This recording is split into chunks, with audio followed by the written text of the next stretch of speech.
आप देख रहे हैं जी के नाइस यूट्यूब चैनल। तो इस वीडियो में आपको मिलने वाले हैं जीव विज्ञान से संबंधित कुछ महत्वपूर्ण प्रश्न। टॉपिक होगा पादप जगत का वर्गीकरण। आपके BEd entrance exam LT grade शिक्षक भर्ती टीजीटी पीजीटी में ऐसा क्वेश्चन आपको मिल जाएंगे। तो वीडियो का एंड तक जरूर देखें। अच्छी लगे लाइक और शेयर, चैनल को सब्सक्राइब आप जरूर कर लें। तो पहला क्वेश्चन है, निम्नलिखित में से किसे वर्गीय का पितामह कहा जाता है? तो वर्गीय का पितामह कहा जाता है लिनियस को। इनका पूरा नाम है कार्ल लिनियस। इनका जन्म हुआ था 1707 में और मृत्यु हुई थी 1778 ईस्वी में। और ये एक स्वीडिश वनस्पति शास्त्री, चिकित्सक और जीव विज्ञानी थे। और इन्होंने द्विपद नामकरण की अवधारणा रखी थी और इन्हें आधुनिक वर्गीकी के पिता के रूप में हम जानते हैं। नेक्स्ट क्वेश्चन है, द्विनाम पद्धति के प्रतिपादक हैं। देखिए, द्विनाम पद्धति तो जो दी थी ये लिनियस ने दी थी। सही आंसर ऑप्शन ए हो जाएगा, लिनियस। नेक्स्ट क्वेश्चन है, वर्गीकरण का प्राकृतिक सिस्टम किस वनस्पति विज्ञानी ने प्रस्तुत किया था? देखिए, ये प्रस्तुत किया था एक स्वीडिश विज्ञानी ने। तो सही आंसर ऑप्शन सी हो जाएगा, स्वीडिश विज्ञानी।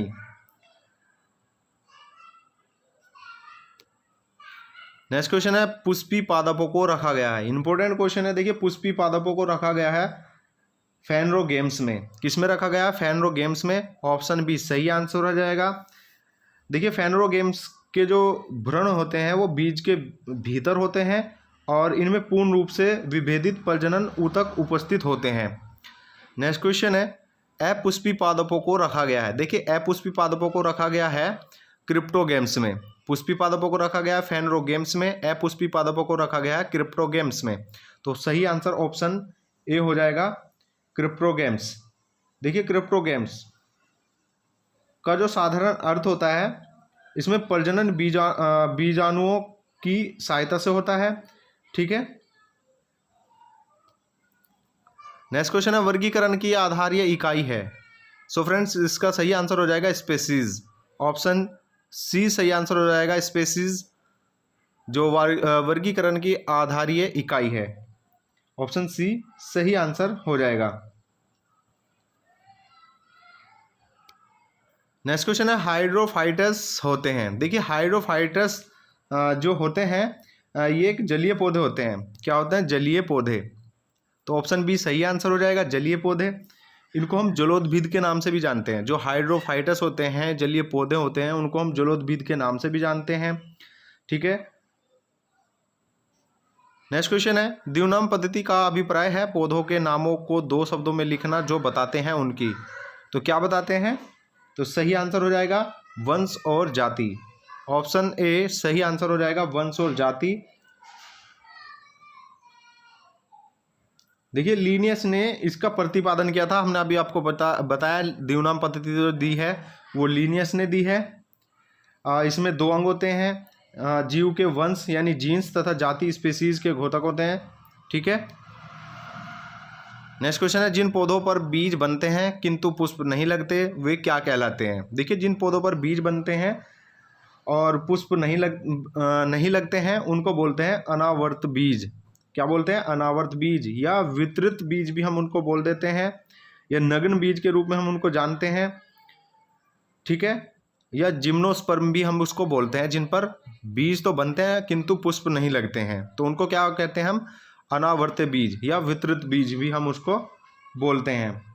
चलिए, नेक्स्ट क्वेश्चन है। नेक्स्ट क्वेश्चन, जीवाणु की खोज किसने की थी? इंपॉर्टेंट है। जीवाणु की खोज की थी ल्यूवेनहॉक ने। किसने?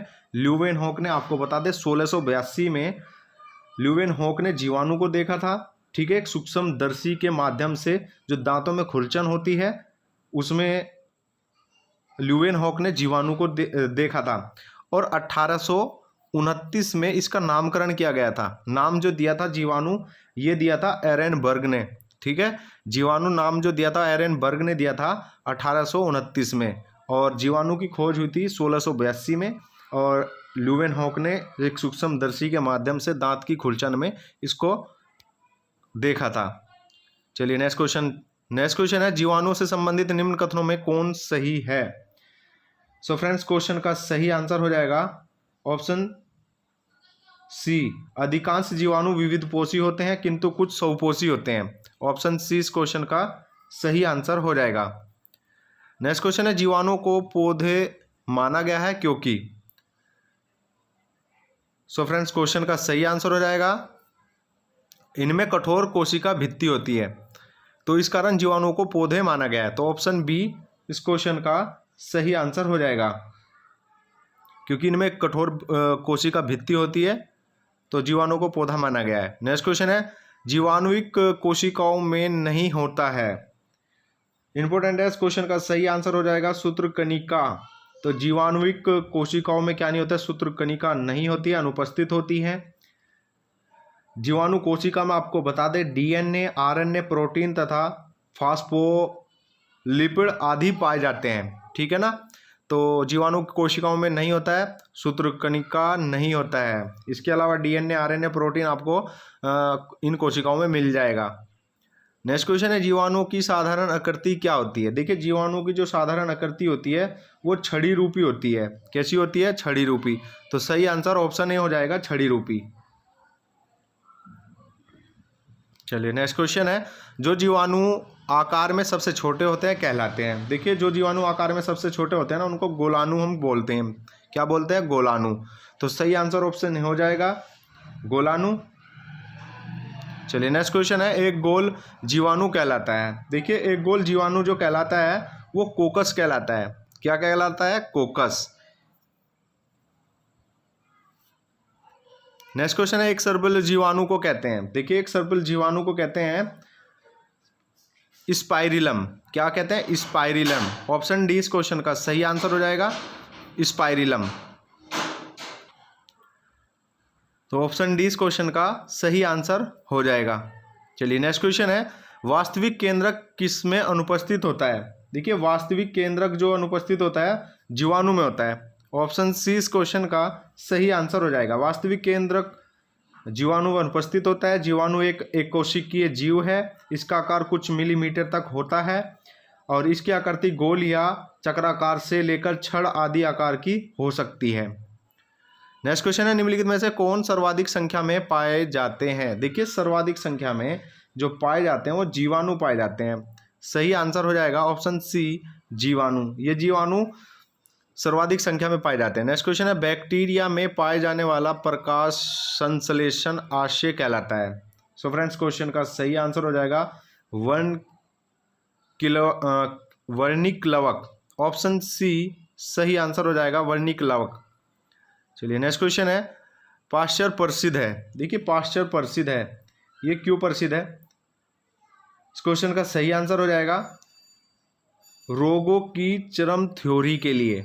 जो पाश्चर प्रसिद्ध है रोगों की चरम थ्योरी के लिए प्रसिद्ध है। ऑप्शन सी इस क्वेश्चन का सही आंसर हो जाएगा।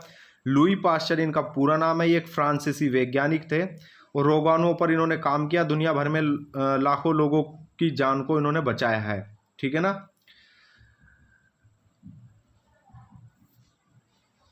नेक्स्ट क्वेश्चन है, निम्न में से सबसे छोटा जीव है। इनमें सबसे छोटा जीव है माइक्रोप्लाज्मा। ऑप्शन सी सही आंसर हो जाएगा, माइकोप्लाज्मा सबसे छोटा जीव है।